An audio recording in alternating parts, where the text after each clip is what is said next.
ನೀಡಲಿ, ಯಾಕಂದ್ರೆ ಅವ್ರದ್ದೇ ಮಲ್ಲಿಕಾರ್ಜುನ್ ಖರ್ಗೆ ಪ್ರಧಾನಮಂತ್ರಿ ಅಲ್ರಿ. ಸ್ವಲ್ಪನ ಇದು ಇದೆಯಾ, ಪ್ರಜ್ಞೆ, ಸಾಮಾನ್ಯ ಪ್ರಜ್ಞೆ ಇದೆಯಾ ಅವರಿಗೆ? ಮಾತಿದ್ರೆ ರಾಹುಲ್ ಗಾಂಧಿ ಉತ್ತರಿಸ್ಬೇಕು, ಸೋನಿಯಾ ಗಾಂಧಿ ಉತ್ತರಿಸ್ಬೇಕು, ಖರ್ಗೆ ಅವರು ಉತ್ತರಿಸ್ಬೇಕು. ಮತ್ತು ಇವ್ರು ಡೆಲ್ಲಿನಲ್ಲಿ ಇವರೇನು ಕತೆ ಕಾಯ್ತಾ ಇದ್ದಾರೆ, ಮೋದಿ ಅವರು ಮತ್ತು ಅಮಿತ್ ಶಾ ಅವರು. ಈ ಸಮೀಕ್ಷೆ ಮೂಲಕ ರಾಜ್ಯ ಸರ್ಕಾರ ಪಗಡೆ ಆಟ ಆಡ್ತಾ ಇದೆ ಅಂತ. ಈಗ ನಮಗೆ ಸಮೀಕ್ಷೆಗೆ ವಿರೋಧ ಇಲ್ಲ, ಆದರೆ ಅವರು ಜಾತಿ ಒಡೆಯ ಇಲ್ಲ. ಮೋದಿ ಅವರು ಜಾತಿ ಸಮೀಕ್ಷೆ ಮಾಡ್ತೀನಿ ಅಂತ ಒಪ್ಕೊಂಡ್ರಲ್ಲ, ಅದು ಮಾಸ್ಟರ್ ಸ್ಟ್ರೋಕ. ನಾವು ಜಾತಿ ಸಮೀಕ್ಷೆ ಅಲ್ಲ, ಯಾವ್ಯಾವ ಜಾತಿಗಳು ಶೈಕ್ಷಣಿಕವಾಗಿ, ಆರ್ಥಿಕವಾಗಿ ಮತ್ತು ಸಾಮಾಜಿಕವಾಗಿ ಹಿಂದುಳಿದಿದೆ ಅಂತ ತಿಳ್ಕೊಳ್ಳೋದು ತಪ್ಪ. ಆಮೇಲೆ ಇದು ದತ್ತಾಂಶ ಪಡೆದೇ ಇಲ್ಲ. ನಾವು ನಿಯಮಗಳು ಮಾಡಬೇಕು, ನೀತಿಗಳು ಮಾಡಬೇಕು. ನಾವು ನೀತಿಗಳು ಮಾಡಿದಾಗ ನೀವು ಕೇಳ್ತೀರ, ಎಲ್ಲಿಂದ ಬಂದು ಈ ನೀತಿ ಯಾಕೆ, ಆ ನೀತಿ ಯಾಕೆ, ಈ ಯೋಜನೆ ಬರೀ ಈ ಸಮಾಜದವ್ರಿಗೆ ಯಾಕೆ ಅಂತ ಕೇಳ್ತೀರಲ್ರಿ. ಸ್ವಲ್ಪ ಕಾಮನ್ ಸೆನ್ಸ್ ಇದೆಯಾ ಇವರಿಗೆ, ಬಿ ಜೆ ಪಿನವರಿಗೆ? ಇವ್ರ ಯೋಗ್ಯತೆಗೆ ಸೆನ್ಸಸ್ ಮಾಡೋಕ್ಕಾಗಿಲ್ಲ 10 ವರ್ಷದಲ್ಲಿ. ಇವ್ರು ಸೆನ್ಸಸ್ ಮಾಡಿದರೆ ನಮ್ಗೇನು ಅಗತ್ಯ ಆಯ್ತು ಇದು ಮಾಡೋದು? ಬಿಕಾಸ್ ಇವರು ಸೆನ್ಸಸ್ ಮಾಡಿದ್ರೆ, ನ್ಯಾಷನಲ್ ಸೆನ್ಸಸ್ ಏನಾದರೂ ಮಾಡಿದ್ರೆ ಮೋದಿಯವರ ಬಂಡವಾಳ ಬಯಲಾಗುತ್ತೆ. ಇವರೇನು ವಿಶ್ವಗುರು ಅಂದ್ಕೊಂಡು ಹೇಳ್ಕೊಂಡು ಓಡಾಡ್ತಾರೆ, ಅದೆಲ್ಲನೂ ಕೂಡ ಕುಸಿದೋಗುತ್ತೆ. ಮೋದಿಯವರ ಏನು ಮಾಸ್ಟರ್ ಸ್ಟ್ರೋಕ್ ಹೊಡೆದು ನಿಜಾಂಶ ಗೊತ್ತಾಗುತ್ತೆ ಅಂತ ಯಾಕೆ ಮಾಡಿಲ್ಲ ರೀ? ಸೆನ್ಸಸ್ ಯಾಕೆ ಮಾಡಿಲ್ಲ ಹೇಳಿ ನನಗೆ? ನ್ಯಾಷನಲ್ ಸೆನ್ಸಸ್ಸು ಇಷ್ಟೊತ್ತಿಗೆ ಆಗಬೇಕಾಗಿತ್ತು.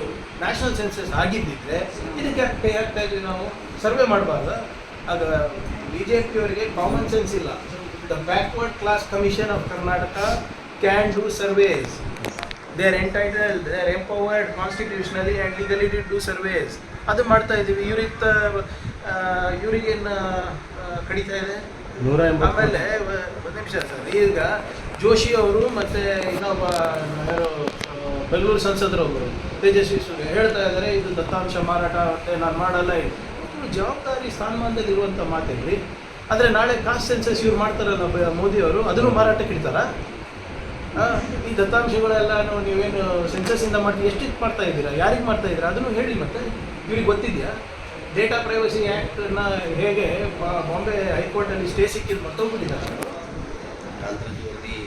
180 ರೂಪಾಯಿ ಖರ್ಚು ಮಾಡಿ ಕಾಮರಾಜ್ ರಿಪೋರ್ಟ್ ಮಾಡಿ ಯಾಕೆ ಇಂಪ್ಲಿಮೆಂಟ್ ಮಾಡಿಲ್ಲ? ಲೀಕ್ಔಟ್ ಮಾಡಿದೆ ಸರ್ಕಾರ. ನೋಡಿ, ಕಾಂತರಾಜ್ ವರದಿಯ ಆದಮೇಲೆ ನಮ್ಮ ಸರ್ಕಾರ ಇತ್ತು.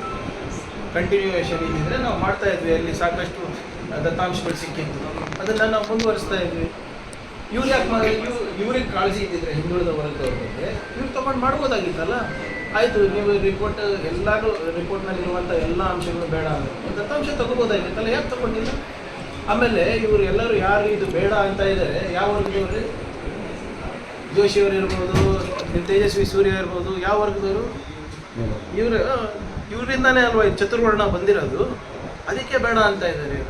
ಹಿಂದುಳಿದ ವಿರೋಧಿ ನೀತಿಗಳನ್ನು ಇವರನ್ನು ಅನುಸರಿಸ್ತಾ ಇದ್ದಾರೆ. ಏನಾಗುತ್ತೆ ಹೇಳಿ? ಒಬ್ಬ ಹಿಂದುಳಿದ ವರ್ಗದವರು ಇರ್ಬೋದು, ದಲಿತರು ಇರ್ಬೋದು, ಅಥವಾ ಆರ್ಥಿಕವಾಗಿ ಹಿಂದುಳಿದ ಮೇಲ್ವರ್ಗದವರು ಆರ್ಥಿಕ, ಶೈಕ್ಷಣಿಕ ಏನು ಅವ್ರ ಹಿನ್ನೆಲೆ ಏನಿದೆ ಅಂತ ತಿಳ್ಕೊಳತ್ತಪ್ಪ ಸರ್ಕಾರ. ಮತ್ತು ನೀತಿ ಏನು ಮಾಡ್ತೀವಿ ನಾವು? ನಾವೇನು ಬಿ ಜೆ ಪಿಯವ್ರಿಗೆ ಅಟೆಂಡೆನ್ಸ್ ಹಾಕ್ಬೇಕಲ್ರಿ? ಜನರಿಗೆ ತಾನೇ ಅಟೆಂಡೆನ್ಸ್ ಹಾಕಬೇಕು. ಅಟೆಂಡೆನ್ಸ್ ಹಾಕಿಲ್ಲ ಅಂದರೆ ಜನರು ತೀರ್ಪು ತಗೋತಾರೆ, ಜನರು ನಮ್ಗೆ ಶಿಕ್ಷೆ ಕೊಡ್ತಾರೆ ಚುನಾವಣೆಯಲ್ಲಿ. ಇವ್ರ ಹತ್ರ ಹೇಳ್ಬಿಟ್ಟು ಹೋಗ್ಬೇಕಾ? ಇವ್ರ ಹತ್ರ ನಾವು ಕೊಡ್ಬೇಕಾ? ನಮ್ಮ ಏನು ದಿನಚರಿ ಇವ್ರ ಹತ್ರ ಕೊಡ್ಬೇಕಾ? ನಾವು ಯಾವ ರೂಟಿಗೆ ಹೋಗ್ತಾ ಇದ್ದೀವಿ, ಎಲ್ಲಿ ಹೋಗ್ತಾ ಇದ್ದೀವಿ? We are not responsible for B J P. Opposition ಇದ್ದಾರೆ, ಕೇಳಲಿ, ಟೀಕೆ ಮಾಡಲಿ. ಅವ್ರದ್ದೇನಾದರೂ ಸಲಹೆಗಳಿದೆ ಸ್ವೀಕಾರ ಮಾಡೋಣ, ಸುಮ್ಮನೆ ಟೀಕೆ ಮಾಡೋಕ್ಕಲ್ಲ. ಈಗ ಇವರು ಹಿಂದೆ ಪ್ರವಾಹ ಬಂದಾಗ ಇವರೆಲ್ಲ ಎಲ್ಲಿದ್ರಿ? ಕಲಬುರಗಿಗೆ ಒಂದು ಮಂತ್ರಿ ಕೂಡ ಯೋಗ್ಯತೆ ಇರಲಿಲ್ಲ ಬಿ ಜೆ ಪಿಗೆ. ಒಂದು ಮಂತ್ರಿ ಕೊಟ್ಟಿದ್ದಾರಾ ಹಿಂದಿನ ಸರ್ಕಾರದಲ್ಲಿ? ಇವರೇನು ಮಾತಾಡ್ತಾ ಇದ್ದಾರೆ? ಕಲ್ಯಾಣ ಕರ್ನಾಟಕದಲ್ಲಿ ಎಷ್ಟು ಚೆನ್ನಾಗಿ ನೋಡ್ಕೊಂಡಿದ್ದಾರೆ ಅಂತ ಹೋದ ಬಾರಿ ಬಿ ಜೆ ಪಿ ಸರ್ಕಾರ ಇದ್ದಾಗ ಅದಕ್ಕೆ ಜನರಲ್ಲ ಇಷ್ಟು ಭಾರಿ ಬಹುಮತದಿಂದ ನಮ್ಗೆ ಗೆಲ್ಲಿಸಿದ್ದು. We are responsible government, we are responsive government. ನಾವು ಮಾಡ್ತೀವಿ. ಹಾನಿ ಇಲ್ಲ, ಇವ್ಯಾಲ್ಯೂಯೇಟ್ ಕೊಟ್ಟು ನಾವು ಅಕ್ಯುರೇಟ್ ಫಿಗರ್ಸ್ ಕೊಟ್ಟರೆ ನಮಗೆ ಪರಿಹಾರ ಸಿಗುತ್ತೆ. ಅಂದರೆ ನಾವು ಕಾಟಾಚಾರಕ್ಕೆ ನಾವು ಕೊಟ್ಟರೆ ಯಾವುದೇ ರೀತಿಯಾದಂಥ ಪರಿಹಾರ ಸಿಗುತ್ತೆ. ವಿಜಯೇಂದ್ರ ಅವರು ಹೇಳ್ತಾರೆ, ಕಲಬುರಗಿನಲ್ಲಿ ಚಿತ್ತಾಪುರ ತಾಲೂಕಿನ ಹಳ್ಳಿಗಳಿಗೂ ವಿಸಿಟ್ ಮಾಡ್ತಾರೆ. ಅವ್ರು ಹೇಳೋಂಥದ್ದು, ಯಡಿಯೂರಪ್ಪನವರು ಕೇಂದ್ರದ ಕಡೆ ಕಾಯ್ಕೊಂಡು ಕೂಡಲಿಲ್ಲ, ಮೊದಲು ಏನು ಕೊಡಬೇಕು ಎಲ್ಲ ಕೊಟ್ಬಿಟ್ಟು ಆಮೇಲೆ 1417 ಕೋಟಿ ರೂಪಾಯಿ ಅವ್ರು ಕೊಟ್ಟಿದ್ದಾರೆ. ಹಂಗೆ ಮಾಡ್ತಾ ಆಯಿತು, ಅವರೇ ಪೂಜೆ ಅಪ್ಪಾಜಿನೇ ತಾನೇ ಹೇಳಿದ್ದು ನೋಟ್ ಛಪಾಸ ಮಿಷಿನ್ ಇಲ್ಲ ಅಂತ. ಅವ್ರದ್ದೇ ತಾನೇ ಅವ್ರ ತಂದೆಯವ್ರು ತಾನೇ ಬಂದೇ ಇಲ್ಲ ಕಲಬುರಗಿಗೆ.